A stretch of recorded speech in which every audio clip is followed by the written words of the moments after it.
Bom dia a todos. Estamos aqui hoje, nessa manhã de sexta-feira, com dois convidados aí. Para mim é uma honra receber Dr. Kleber e Dr. Thiago, dois irmãos, filho do saudoso Dr. Vitório, cara que foi exemplo de vida para mim em especial, né? O cara que sempre me apoiou, sempre me deu mas muitos e muitos conselhos em relação à própria vida pessoal, em relação à política, né? Então é uma honra recebê-los aqui, né, nesta manhã, nesse bate-papo, nosso programa Fala Cordeiro, né? Eu gostaria de ouvi-los, os dois aí, para se apresentar, falar um pouco da vida de vocês, e depois a gente entra na questão dos nossos trabalhos, né? Tá certo. Da vida profissional, né? Maravilha. Vai lá, Tio. Eu sou o Thiago, acho que bastante gente já me conhece. Para quem não me conhece, foi filho do Vitório Matioso. O prazer é meu de estar aqui, porque é uma grande honra participar aqui do seu podcast. E fui advogado por bastante tempo aqui na cidade de Salto e hoje em dia estou mais aí com a cachaçaria, né? A Cachaçaria Motoneu, Museu da Cachaça. E também estou começando aí alguns trabalhos aí como corretor de imóveis, trabalhando aí mais na cidade de Indaiatuba, um convite que eu recebi por lá. Então estou explorando novas áreas por enquanto aí. Legal. Eu sou Kleber Matiusi, para quem não me conhece. Sou advogado, trabalho com advocacia em si mesmo. Acho que esse ano aqui, se não me engano, o Cordeiro completou 26 anos, porque desde os 17 anos eu estou no escritório.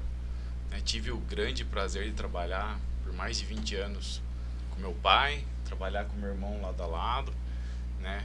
Agora estamos em caminhos diferentes, mas assim é que eu falo, né? Família, o coração está sempre junto. Então, assim, isso que é o importante, né? A gente, além de estar juntos, a gente honrar aí um legado de um cara que foi maravilhoso nas nossas vidas e que deixou, assim, grandes exemplos. Então, hoje também, a parte do esporte também é muito importante para mim, né? Sempre foi. Treinamos, acho que desde os 6 anos de idade, né? Sempre treinamos juntos muito tempo. E com meu pai também muito tempo. Então, é uma coisa que também, né? Eu tenho uma atuação aí pequena, amadora ainda como atleta também, junto com meu filho, com minha esposa. Então, é um legado que a gente procura levar, até por entender que tudo isso só engrandece o ser humano, né? Então, estamos aí. Com certeza. Kleber, em relação à advocacia, né, Kleber? Sim. Kleber já sabe, né, das nossas histórias, né, mas é importante a gente lembrar, né, quando nós tivemos a troca do nosso departamento jurídico do sindicato, seu pai levou o seu nome lá, né? E na época, né, eu me lembro bem que os diretores, né, porque a gente sempre decidiu e decide até hoje, em diretoria, seu nome não foi bem visto, não. Assim, não, mas o Kleber tá começando agora, é inexperiente, né? Inclusive eu disse para a direção, não consegui convencê-lo na primeira, né, mas na segunda, terceira eu consegui convencê-lo, com a ajuda do seu pai, obviamente, né? E de que seria melhor um advogado iniciante, que na época você era, hoje já está com 25 anos já, né? E que iria não pegar vícios de repente trazer para dentro do movimento sindical vícios que não seria legal para o movimento sindical. Então você já começar ali dentro do movimento sindical, como nós temos diversos advogados hoje que eles saem do próprio movimento sindical como dirigente sindical, como presidente de sindicato, então já está fazendo a luta já ali junto. Então eu falei, inclusive eu disse aos diretores, né, ao presidente da época, né, que seria muito mais interessante ter um advogado formado dentro da categoria do que de repente pegar um com alguns vícios que de repente não seria legal. E o seu pai foi a peça fundamental. Ele falou, eu estou no respaldo, e seu pai foi presidente do sindicato na época da oposição, se eu não me engano em 82, né? Então ele foi presidente do sindicato, foi o cara que tirou o sindicato da mão de uma turma lá dito, né, no movimento sindical, de pelegos, né, que não estão lá interessados em defender o interesse do trabalhador, mas sim defender os seus interesses próprios, né? Então seu pai foi quem fez isso. E hoje nós temos lá a grata satisfação de dizer que foi uma... Não é porque você está aqui, né? Mas foi uma excelente decisão nossa de ter como nosso departamento jurídico, e até hoje, né, continua trazendo aí hoje trazendo o nome, o legado do seu pai, mas hoje vocês fazem a sua própria caminhada, assim, com muita competência.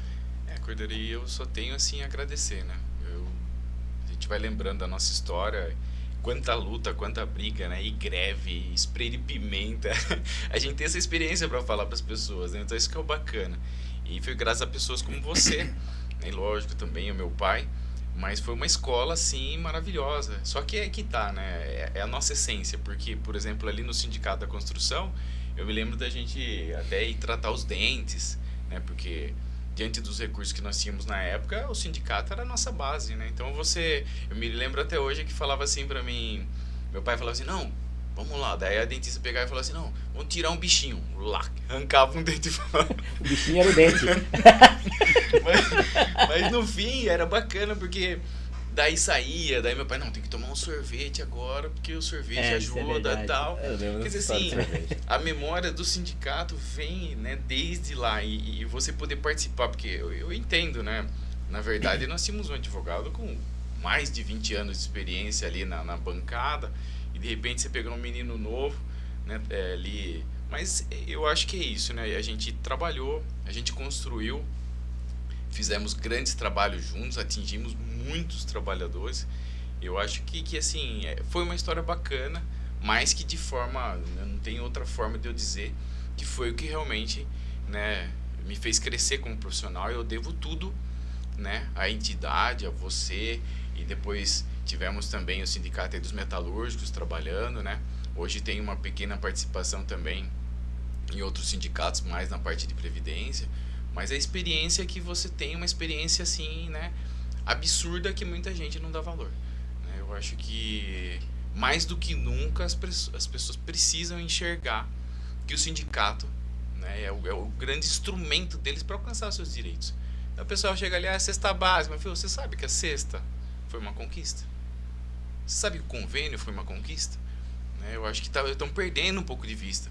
Eu queria saber, eu sempre comento isso, né? A gente fala brincando, mas eu queria saber se as empresas iam dar, por exemplo, aumento, se o sindicato não estava ali cobrando. Será que daria? Será que seria coisa como é hoje, né? Então, eu acho que assim, o pessoal precisa pôr um pouquinho a mão na consciência e deixar de bater e ajudar. Eu acho que é grande, né? Na verdade, a gente faz esse debate quase que diariamente em relação ao movimento sindical, qual que é a função do sindicalismo, né?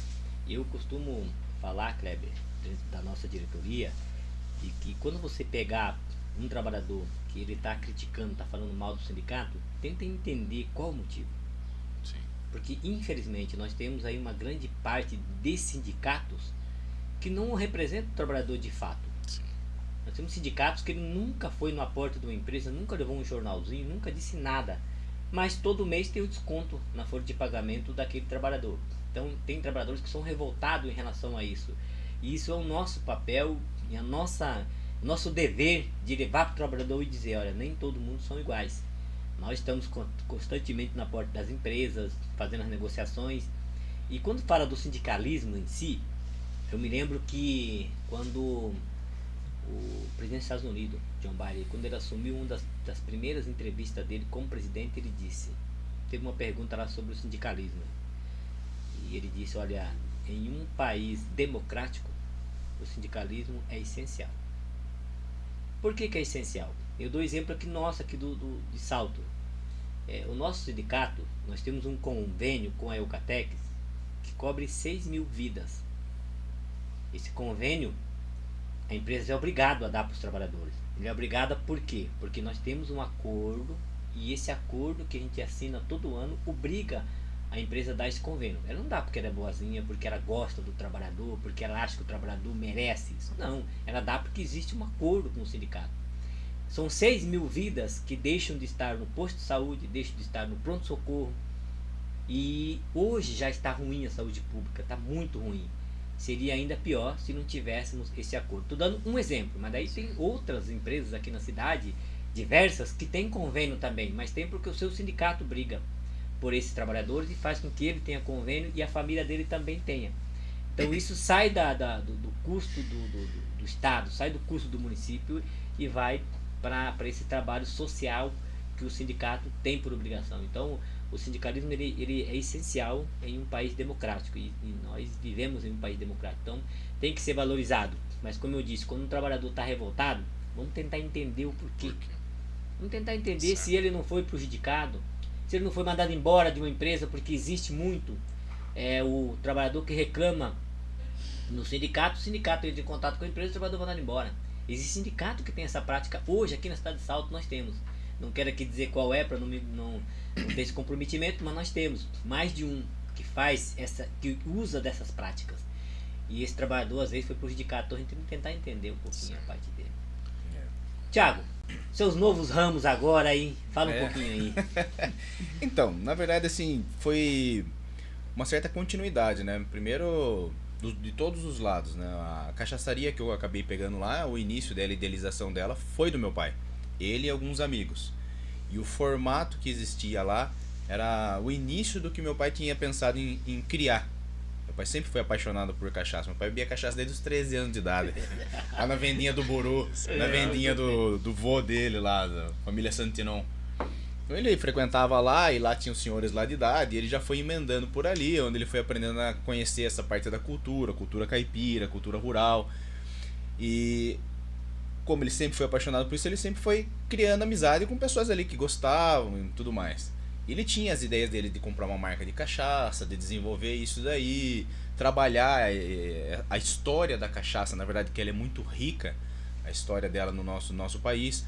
A gente conhece a cachaça como algo ali de uma população ali que consome de grande quantidade, de que paga barato, de que você pensa em cachaça, você já pensa o cara largado na rua. Mas não é só isso. Se não fosse a cachaça, o Brasil não seria o Brasil. O início, o descobrimento do Brasil, a manutenção, a existência do Brasil se deu com a cachaça. Com a descoberta do Brasil, não descobriu metais preciosos, o pessoal resolveu plantar a cana de açúcar para ter o açúcar para vender na Europa, que era um produto de grande valor. Sim. Quando alguns países tentaram produzir também e os portugueses não deixaram, eles foram para umas ilhas, para as Antilhas, começaram a produzir lá, muito mais perto da Europa, que quebrou o comércio do açúcar no Brasil.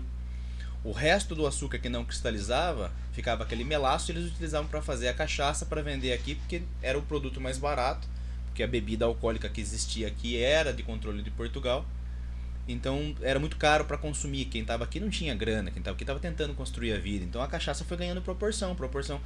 Quando não tinha mais produto aqui que gerava dinheiro, gerava imposto, liberaram a cachaça.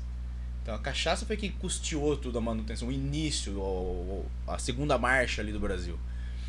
E isso veio crescendo. Então até na independência do Brasil estava lá a liberação da cachaça para comercialização internacional. Ela teve presente em diversas revoluções. Então tudo isso daí eu acabei criando até um passeio, que é a Expedição da Cachaças do Brasil, que explora essa história da cachaça no Brasil. Meu pai gostava muito dessa parte, gostava de ler, da história do Brasil, ele era apaixonado. A casa dele tem um monte de livros da história, da cachaça, sobre cachaça, histórias de cachaça. Então eu dei uma continuidade nessa parte, esse lado dele que eu gostava bastante, assim. O pai, quando eu começava a beber, era a pessoa mais engraçada do mundo, cara. Aquele cara serião. O prazer de conviver com ele assim. Nossa, era muito bacana. E meu pai tinha Cresce. Também, meu pai tinha Cresce, tem lá os certificados de honra, por conta do todo o trabalho que ele já tinha desenvolvido com o passar do tempo e tal. Então já era um outro lado. Antes de eu ter a OAB, eu já tinha o Cresce também.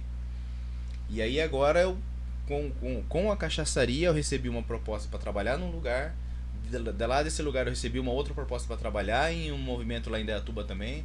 Então eu fui explorando esse outro lá que também era dele, que ele que falou para mim, pô, tira o Cresce assim e tal, você tem... Meu pai sempre gostou de ter mais de uma profissão. Sim. E a gente de moleque, meu pai tinha o quê? 3 ou 4 profissões que ele tinha. Nunca foi, eu sou isso e acabou. Você sempre tem que ter meios ali para se virar na vida. E isso vai te abrindo portas, e isso sempre funcionou pra gente. Então, tem ali o escritório, mas a gente tinha uma outra vertente, sempre foi abrindo portas. Isso foi acontecendo pra mim. Então, de uma porta veio outra, então eu tô explorando elas agora. Ainda estou com a cachaçaria, mas essa proposta que me leva a trabalhar com esses outros tipos de produto, que são lançamentos, imóveis em planta, pré-lançamentos, acaba tomando muito tempo. Então, provavelmente eu não vou conciliar os dois. Mas de qualquer forma, enquanto eu tô ali, eu tô me dedicando ao negócio. Certo, e histórias que... Quem somos nós sem as histórias, né? Nada. Entendeu? Então, quer dizer, a história da cachaça, como a maioria da população pensa que a cachaça é só lá, aquele Pinga, cara, aquela pinga que a pessoa bebe, faz muito mal, né? Mas existem outras coisas por detrás disso, né? E você vai, às vezes a gente tá em alguns locais que vem pessoas de fora, algum hotel, qualquer lugar. O cara chega aqui no Brasil, a primeira coisa que ele pergunta de bebida é: eu quero uma cachaça, eu quero uma 51, eu quero o velho barreiro, né? Pode ter lá a vodka mais cara que tiver lá, eles querem, porque o Brasil é conhecido como produtor de cachaça mesmo. É o valor que é historicamente, mundialmente, né, da nossa cachaça e é importante, porque a gente acaba ouvindo muitas coisas, mas não acaba parando para escutar a história da cachaça, e é verdade, desde o começo do descoberto do país era... Eu não sabia disso em detalhe que você tá falando, né? Mas agora eu consigo entender, né? O porquê, né? Do valor da cachaça aqui no... E hoje em dia agregou tanto valor que existem cachaças com valores aí muito superiores aí ao uísque, vinho, Sim. cachaças. Até saiu recentemente uma reportagem que a dose da cachaça era R$500. Uma dose é 60 ml. R$500 uma dose. Então existe isso hoje no mundo, e o mundo lá fora está enxergando mais do que os próprios brasileiros até. Sim. Porque eles vêm buscar isso como para ter algo extremamente de valor mesmo no país deles. Então a exportação está crescendo de uma maneira absurda, a exportação da cachaça. E lógico, o movimento cresce dentro do Brasil, e hoje em dia a gente tem mais de 30 mil rótulos registrados De cachaça, olha. de cachaça. Inclusive em o seu, né? Minas. Inclusive o seu, né? Inclusive o meu. E o Brasil inteiro aprendeu a produzir. Então não é algo mais exclusivo de Minas, de Salinas. Sim. O Brasil inteiro existem produtos de extrema qualidade. Legal, né? Quando fala das histórias do seu pai, né?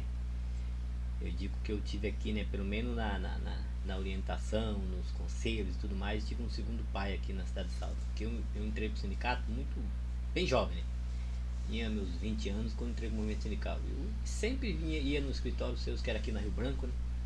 Ouvi lá do seu pai. Ele era bastante otimista. Muito, assim, tá, essa greve vai dar certo, isso aqui vai dar certo. Uma vez também não dava, né? Mas ele, não, vai dar certo, nós vamos ganhar isso e vamos ganhar aquilo, cara. Puta, e tem muitas lembranças, né, cara? E nessa vida a gente nunca sabe a nossa hora, né, cara? Por isso temos que tentar sempre viver o melhor possível, ter boas amizades, se divertir, rir bastante, como o Thiago ri, né? E a gente não sabe o nosso dia de amanhã, né? Mas é um destino cruel, né, cara? Levar uma pessoa tão jovem, né? Tão ativa nas nossas vidas aqui. Eu falo nossas vidas porque, embora eu não sou filho tenho 2 filhos, né? Mas a gente considerava muito, tinha muito apreço por ele. Que infelizmente, né? E era um cara assim, né? Que eu sempre brinco e comento também e aprendo, né?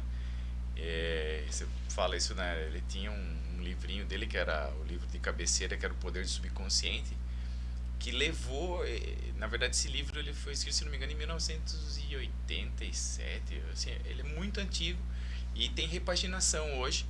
E meu pai acreditava muito e falava pra gente, ensinava pra gente, e das perspectivas era justamente essa questão de você sempre ter um pensamento positivo. Então, quanto hoje investidores, né, e livros, os caras estão falando hoje como se fosse uma novidade, meu pai já trazia pra gente lá desde pequeno. Essa coisa que meu irmão fala, por exemplo, do vários trabalhos, né? Você pega grandes investidores hoje que eles falam: não, você não pode colocar os ovos, né, no mesmo cesto, você tem que ter vários. E meu pai já falava: não, tenha vários trabalhos. Então, são conceitos aí, assim, importantíssimos e que ele já tinha lá atrás, né? E o que a gente achava assim bacana é que quando ele parava para conversar com um cliente ou com alguém, ele sempre tinha uma mensagem positiva para a pessoa. Sempre, quantas pessoas, né, aparecem hoje em dia e falam pra gente: não, seu pai falou tal coisa pra mim e aquilo ali mudou minha vida, tal. E isso nos deixa, assim, uma lição muito grande, né? Eu acho que a gente não pode passar aqui nessa vida de passagem, né? A gente tem que realmente tentar fazer a diferença né? E tentar levar pro próximo essa coisa boa. Meu pai falava uma coisa, qualquer lugar, assim, não senta na cadeira, mas o que ele queria dizer com isso? Ele queria dizer assim, ajude o próximo, não faça só por você. Então, quantas pessoas, e essa é a nossa linha, por exemplo, hoje da advocacia, assim como eu tenho certeza que é a linha do meu irmão nos trabalhos que ele faz, assim, a gente não trabalha exclusivamente pelo dinheiro. A gente trabalha porque a gente gosta e a gente trabalha porque a gente também quer fazer o bem e precisa fazer um pouquinho pelo próximo, fazer o seu social. Isso é extremamente importante e isso é uma mensagem assim muito clara que ele deixou para nós e que a gente leva aí no peito todo dia, né? Todo dia. Eu dou exemplo do seu pai, uma coisa que ele falou para mim uma vez. Ele falou assim, eu já cheguei fritar um ovo e dividir ele no meio. Metade para minha esposa e a metade para mim. Eu dou esse exemplo até hoje. Nós temos aí num movimento, tanto movimento sindical, movimento político, falo, gente, nós temos que dividir aquilo que nós temos. E eu dou exemplo do saudoso Dr. Vitório, que falou para mim, eu não tenho a menor dúvida que isso é uma verdade, nós chegamos a dividir um ovo ao meio, porque é aquilo que nós tínhamos. Então hoje, às vezes, tem que fazer fatias, né? Porque é aquilo que a gente tem, né? E sempre com o objetivo para frente. Sempre pensando no amanhã e planejado. Não as coisas assim, aleatoriamente. O seu pai, pouco antes, infelizmente, dele descobrir a doença, ele estava fazendo curso. Se especializando. E a vida é assim. A vida é de esforço, de trabalhos, de objetivos e também de foco, né? O que eu quero para minha vida, né? Então, doutor Vitório, tem aqui mandou um abraço para vocês, entrou aqui no nosso site, aqui o Nelson Lisboa, né? Ô, Nelson. O Nelson Um abração, Nelson. Um abraço aí pro Nelson aí, obrigado por estar nos assistindo. Ó. 3 amigos, pessoas lindas, 3 gigantes, Kleber e Thiago, 2 feras, né? Sou fã de vocês. Sou fã de vocês 2 e o admiro. Vitório lá no céu, ou amanhã aqui com a gente. Sinto muito orgulho de vocês. Tá perguntando aqui o Nelson. Pergunta a eles qual o segredo de serem grandes profissionais, grandes pais de famílias, 2 irmãos, principalmente 2 amigos. Como manter amigos pela vida? O Nelson que tá perguntando para vocês. Já falaram um pouco sobre isso, né? Mas querem cumprimentá-los, saudá-los. Eu acho que o que eu vejo como bacana em nossa família, é assim que eu sempre penso assim, continuo pensando, né? Eu acho que você tem que levar as coisas com o coração. E eu acho que meu pai sempre foi assim, né? Ele sempre foi muito transparente, né? Assim como quando eu tava bravo, quando eu tava feliz, né? Mas você vê, a gente não tem por que não falar, né? A gente era pequeno, às vezes aprontava, eu e meu irmão, nossa, terror da madrugada. Mas você vê, né? Tivemos uma infância extremamente assim, sadia, viu? Começamos, né? Como você falou dessa questão do ovo, eu me lembro de quando nós morávamos na chácara, meu avô tem que levar alimento pra gente, e a gente não conseguia entender, depois a gente foi saber que na verdade porque não tinha dinheiro pra comprar, então meu avô tinha que levar, né? Só que naquele ambiente, meu pai tinha cavalo e galinha, tinha que acordar cedo pra cortar capim pro cavalo. Na verdade ele começou com algumas galinhas e tinha galinha para que a gente pudesse ter o ovo para poder comer, porque não tinha como fazer de outra maneira, né? Então soltava ali e deixava que criasse um monte, e de vez em quando ia lá, eu com uns 4 anos de idade, você lembra da matar galinha? Foi minha avó lá matar galinha lá, e eu, como é que mata galinha? Põe na meio da perna e puxa. Falei, então eu quero fazer. 4 anos, mano. Catei, puxei, não terminei de matar, ela saiu correndo pro pescoço assim. Dá uma galinha pra uma criança de 4 anos hoje, manda matar. Meu Deus do céu, capaz de apanhar da galinha. Então eu acho que assim, foi essa convivência sadia, nessa convivência realmente sempre participativa em família. Porque a gente treinava junto, trabalhava junto. E não tem como ser de outra forma. Eu acho que se você é transparente sempre, né, principalmente com as pessoas que você ama, acho que não tem como ter como não crescer, né? E se você leva isso pro seu trabalho, você também trabalha com o coração, você faz o bem e você vai alcançando seus objetivos dentro da sua família, né? Tem que deixar aqui também um abraço para a esposa, né? Doutora Melina, meu filho Hugo, minha filha Clarinha hoje, que nem tá aqui no país hoje em dia, mas que assim, são realmente, foi o que justamente ele ensinou pra gente, que a família é o mais importante, que realmente você ter um casamento bacana é uma coisa importante, né? Pare e reflita. Eu tava até comentando com com a Mariana aqui, que trabalha com a gente no escritório, que tá deixando o escritório, ela tá casando, vai casar e ela vai para São Paulo. Eu falei para ela, você sabia que na verdade existe um conceito que eles falam do mindset, que é justamente você se unir com pessoas que têm uma mentalidade, né, mais elevada que a sua, para você, né, desenvolver cada vez mais. Então, um conjunto de pessoas faz com que você evolua mais. Mas o primeiro que você pode ter, que você deve ter, e é justamente com a sua esposa. E depois com a sua família. Né? Quer dizer, então são várias pensando num objetivo comum, e não tem como isso dar errado. Né? Não tem como... o problema que eu vejo hoje assim, é uma falta de valorização, né? Do conceito da família, do conceito do casal mesmo, né? E coisa que pra gente não passa nem perto. Tanto que eu casei cedo, o Ti casou cedo, né? A gente estava até recordando lá hoje no escritório. Mas eu acho que assim, a grande caminhada e o porquê é justamente assim, eu falo para meus filhos, faça as coisas com o coração. Aí já deu 50%, já certo. O resto, aí é aplicação mesmo, disciplina, né? É o que ele sempre falava pra gente, a gente tinha que respeitar muito o que a gente sentia e a gente tinha que contribuir isso pra família. Então você tinha que sempre sentar e conversar. Não importa que fase que era da vida. Chegava em alguns momentos que a gente tinha alguma dificuldade financeira, ele sempre sentava com a gente, explicava que nós estávamos com alguma dificuldade, que a gente ia ter que vender isso, que ia ter que vender aquilo, que ia ter que passar isso, ia deixar de fazer algumas coisas. Então ele sempre foi sincero com a gente. E ele falava que a gente tinha que ser assim na vida. Com amigos, com as pessoas que você preza, com as pessoas do seu círculo. Você tem que sentar com eles e explicar e deixar com que eles compartilhem o que você sente, com o que você precisa, com o que você almeja, e que assim as coisas caminhariam junto. Porque não tem como você pensar, não, eu quero que tal coisa aconteça e só você ficar trabalhando em cima daquilo se todo mundo está envolvido. Você planeja fazer uma economia, sua família vai sofrer com aquilo. Então você precisa chegar com eles precisam estar cientes daquilo, porque daí eles não vão querer fazer mais coisas, não vão achar que você está tirando de forma injusta deles por algum motivo. Todo mundo está consciente daquilo. E isso começa dentro de casa e vai se espalhando para fora.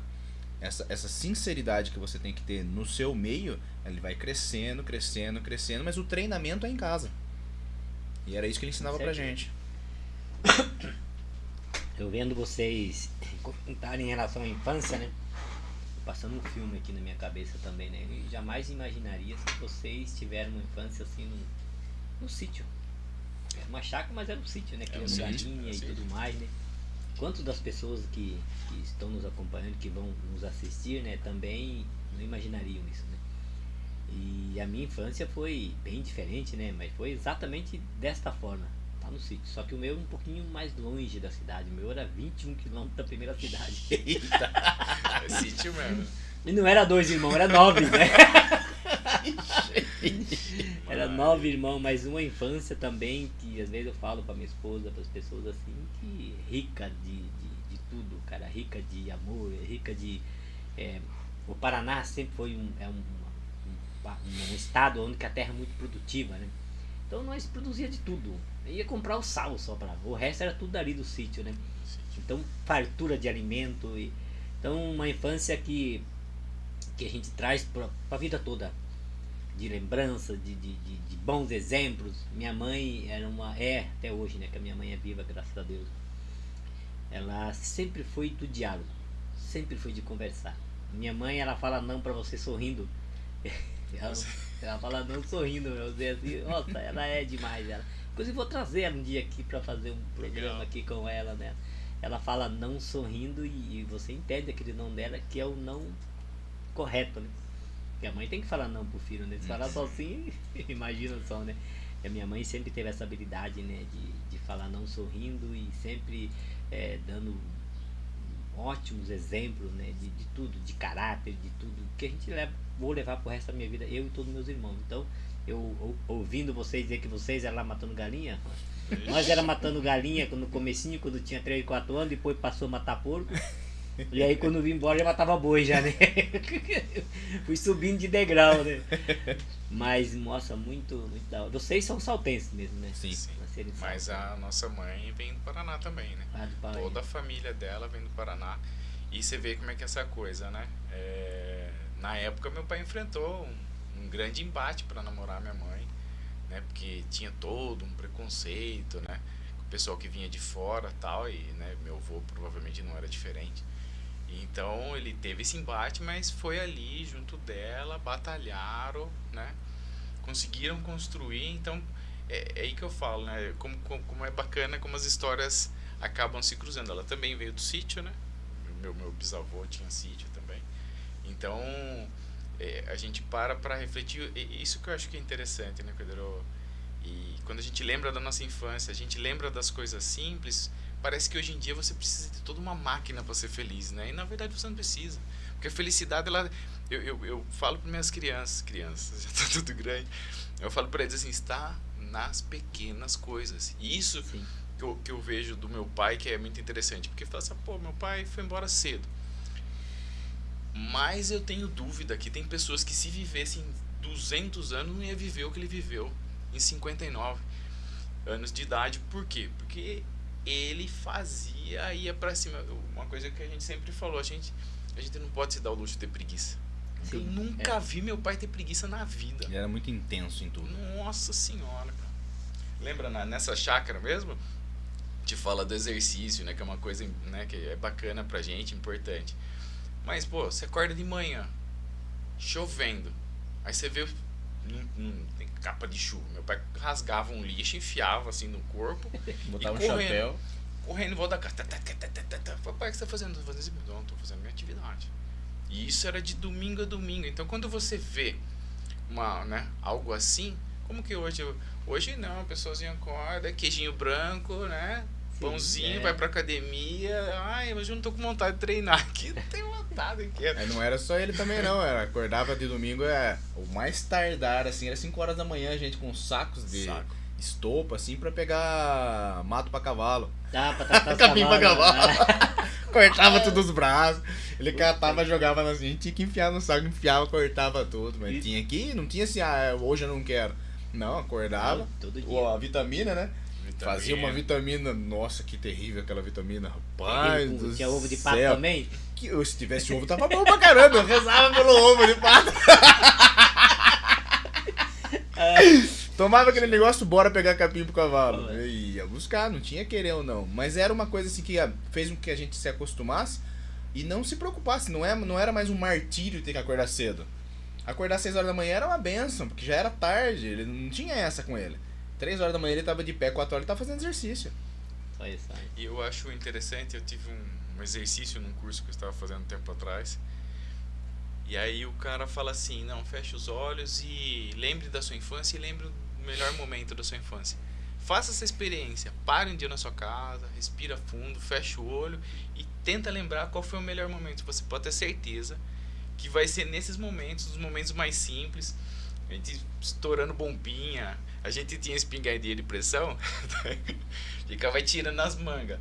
Aí de repente morria um monte de galinha lá, nossa, acho que é bicho matando as galinhas e tal. Ia ver, Thiago e Cleber ficavam tirando as mangas e matavam as galinhas. Que estavam dormindo no pé. Esse pé de manga era famoso. Ele era Vocês erravam da manga e pegavam as galinhas. Eu lembro que eu Imagino. E um amigo meu, a gente provocava meu irmão e subia lá no pé de manga lá e ele tentando derrubar nós, né? Segurando aqui. Esse lá morria. Imagine só, são lembranças que hoje a tecnologia, as redes sociais acaba tirando isso das famílias.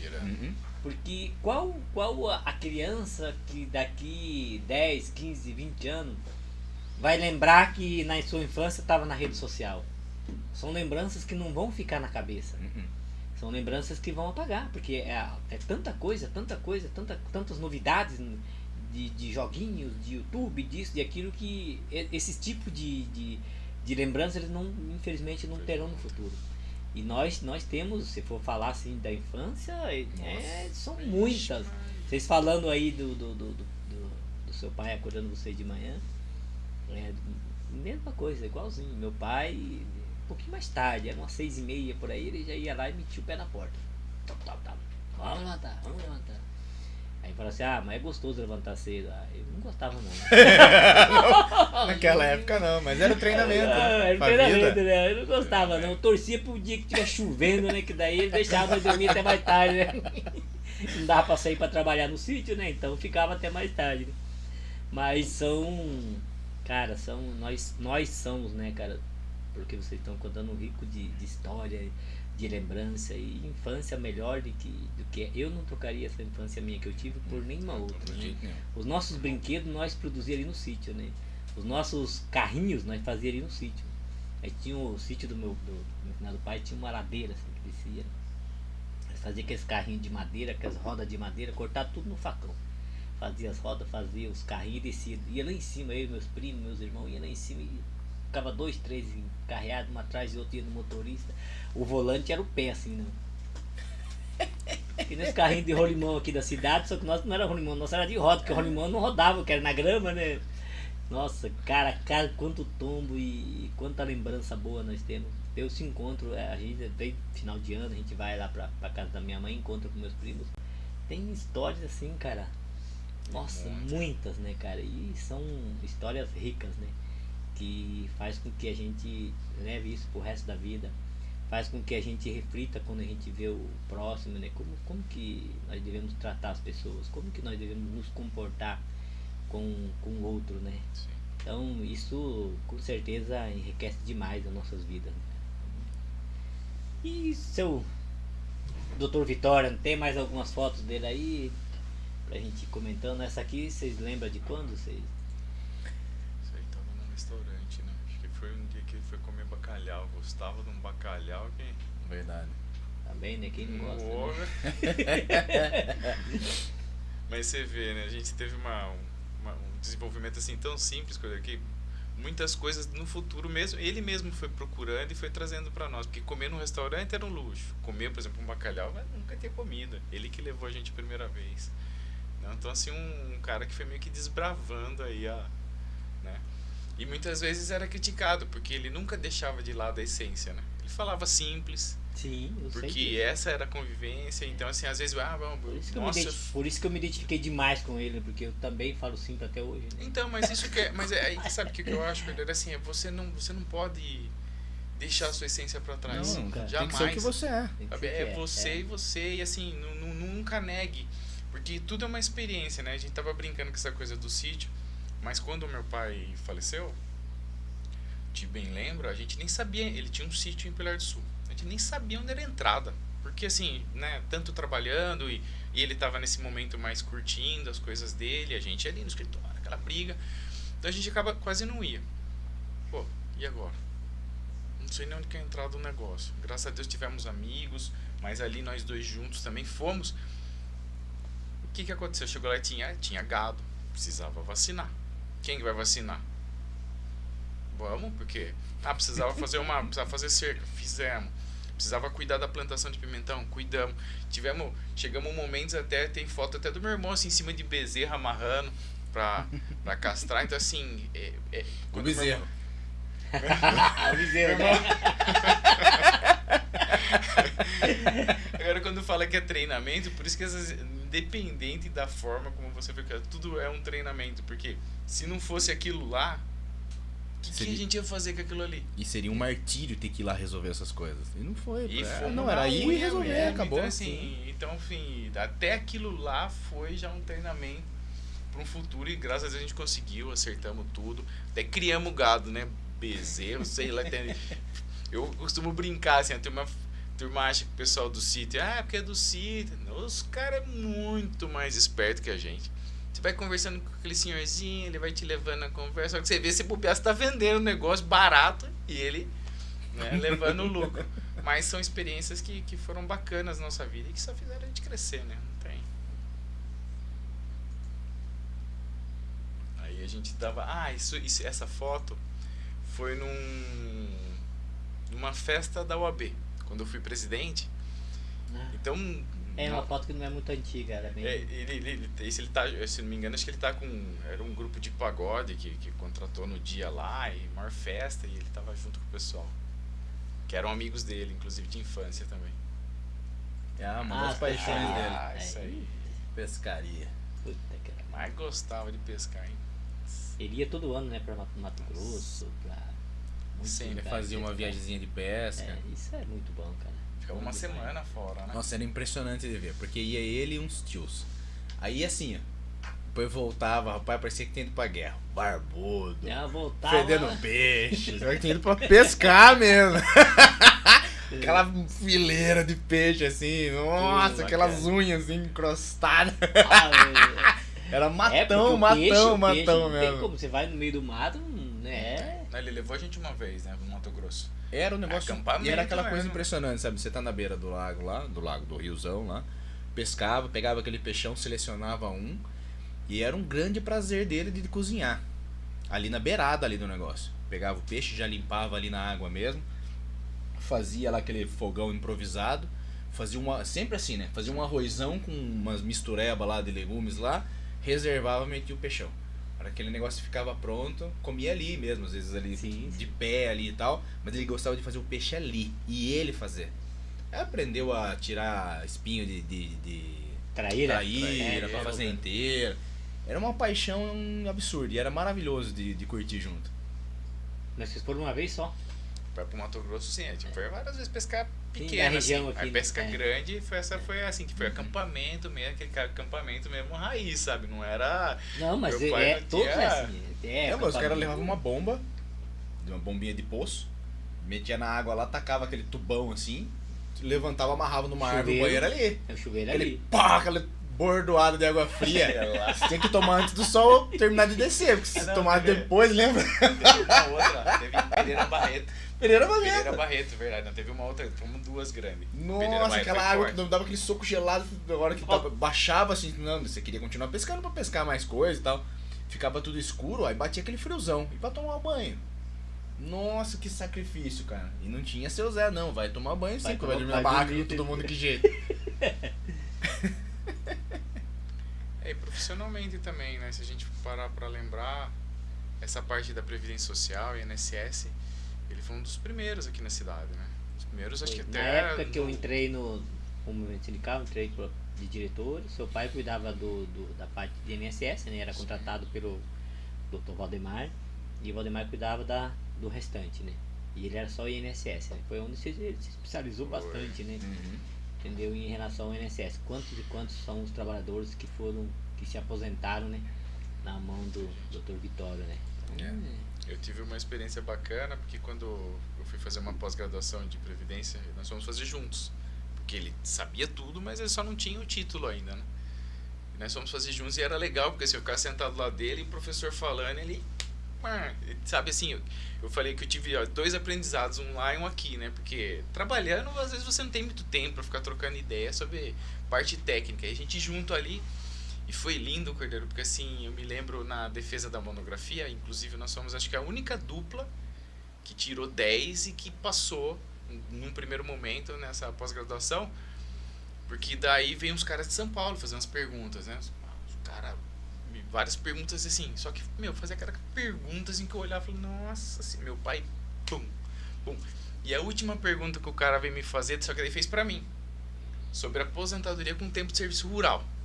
Nossa senhora, eu dei aquela sambadinha, daí ele veio. Mas no que ele veio, ele deu, cara, o cara ficou assim, porque, era o que ele mais fazia. O que ele mais fazia, exatamente. Era juntar Então, os assim, dois, né? nossa, daí ele pegou e deu aquela aula, assim, e você imagina o meu prazer de estar do lado do meu pai e ele dar uma lição num renomado professor aí, né? Então foi uma coisa assim, uma experiência assim, extremamente bacana. É isso que eu falo. Porque o ensino, assim, na prática, né? Do que o seu pai sabia era na prática, né? Prática. Você ter a prática é muito mais valiosa porque você tem exemplo daquilo que aconteceu. Então ele saberia muito mais do que você estar lá só estudando, só pegando os livros, que também vale muito, né? Mas a prática também, ela é... Que aí isso é coisas que acontecem, né? A gente tem uma experiência, quando a gente ia pro sítio lá do Pilar do Sul, nós tínhamos uma mania de buscar uva, né? Tinha uns sítios próximos que tinha uva. Então eu gostava de pegar uva no pé e tal, assim, final de semana, geralmente, porque era quando dava pra ir. E a gente sempre brinca, né? Assim, aposentadoria rural, a pessoa começou a trabalhar com 8 anos, o pessoal fala, não, mas 8 anos trabalhando, você tá maluco? Não. Vai lá no sítio e compra uva. Vai ver o menino lá pegando a uva, colocando na caixa, limpando os pés. Eu comecei com 7. Então. 7 anos, meu pai, meu finado pai, minha mãe matricularam na escolinha, lá na escolinha do sítio, que é minha tia, que era professora, né? 7 anos ele já comprou lá, tinha, na época, não sei aqui como é que era, mas tinha as enxadas que chamava Duas Caras. Aí era uma marca de enxada.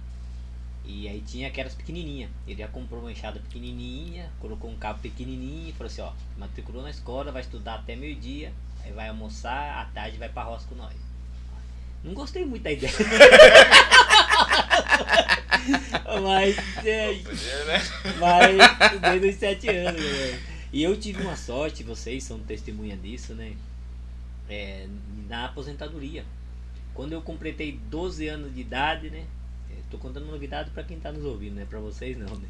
Vocês é que fizeram minha aposentadoria, né? Mas quando eu completei 12 anos de idade, meu pai foi lá, se filiou do Sindicato Rural e colocou meu nome como dependente, meu e de meus irmãos também, né?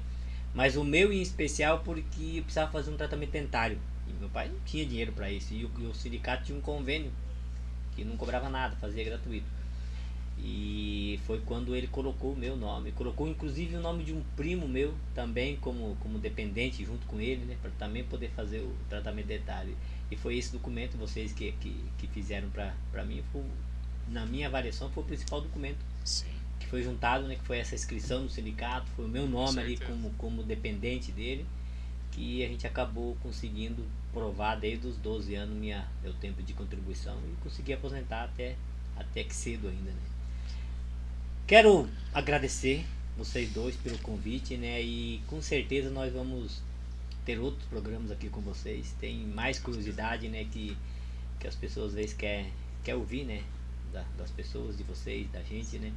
Foi um bate-papo muito saudável, né? Quero agradecer de coração ter aceito o nosso convite, né?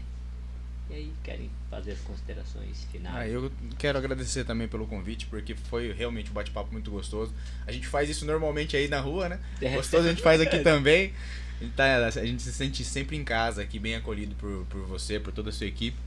E, pra mim é um grande prazer estar aqui. Um grande prazer mesmo. Não tem nem como falar de negar um convite.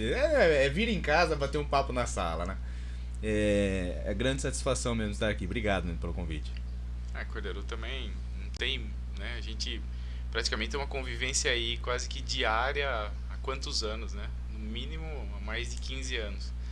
Então, quando você fala do meu pai e você fala que você teve um segundo pai, a gente também fala que teve um terceiro irmão, né? Porque você, pra gente, já é praticamente um irmão. Um cara que, né, como você bem disse, veio lá novinho, mas que me ensinou muito também. Então é como o meu irmão disse, não tinha deixar, né, tá do lado desse cara que eu amo aqui de coração, do seu lado também, cara. É só prazer, venho quantas vezes for necessário. E como eu bem digo sempre, a gente tá junto, né? E não é de hoje, não é de hoje. E o pessoal precisa entender justamente isso, que os bons estão do lado dos bons também. Então, a gente só deseja sucesso aí para você em toda essa sua caminhada. E tenho certeza que você vai ter sucesso, né? De uma forma ou de outra, porque se tem um cara que tem um merecimento construído, é você, né? Eu costumo dizer, você pode bater para lá e para cá, mas, conversa com o cara. Porque a experiência do cara é diferente. É isso que você falou, você aprendeu na prática. E isso transparece hoje na sua vida, né? Logicamente, hoje você já bem mais apessoado, bem mais arrumado que nós. Caímos do cavalo. Mas agradeço de coração. Eu só deixo a mensagem que Deus ilumine a todos, né? E que realmente valorizem esse cara, porque ele merece essa valorização. Tá, João? Obrigado, eu que agradeço aí das palavras, Kleber, parceiro, irmão nosso aqui. Sempre vamos estar aqui. Vamos marcar um outro dia. Hoje foi um papo mais descontraído, não tão profissional, né? Sim. Que eu acho que é o mais legal de tudo, né? Mas vamos marcar uma outra conversa pra gente falar da aposentadoria. Sim. Do que a pessoa precisa para aposentar, qual que é os caminhos, o que precisa de fato a pessoa ter, né, para ter esse direito da aposentadoria, que isso também é importante, né, porque quantas pessoas que não sabem nem para onde ir e às vezes são enganados. Então vamos fazer esse bate-papo numa outra oportunidade. Quero agradecer as pessoas que nos acompanharam. Nelson Lisboa, grande abraço e grande parceiro. Ele já esteve aqui já. Esteve aqui, me presenteou com um livro, né? Eu ainda não li o livro seu, Nelson, mas eu vou ler, né? Mas é um parceirão nosso aí de longas datas. O Nelson também, da mesma forma que você, lá atrás, quando a gente começou no sindicato, logo em seguida que você chegou, o Nelson também já chegou já como jornalista nosso e parceiro e amigo. A gente sempre esteve junto nas lutas. Valdecir também tá mandando um abraço. Valdecir. Doutor Valdecir. O doutor Valdecir. Você aí, grande. Valdecir, parceirão grande também nosso amigão, lá da Câmara, grande assessor amigão. lá do Macaé. Um abraço, Igor. Um abraço pra você.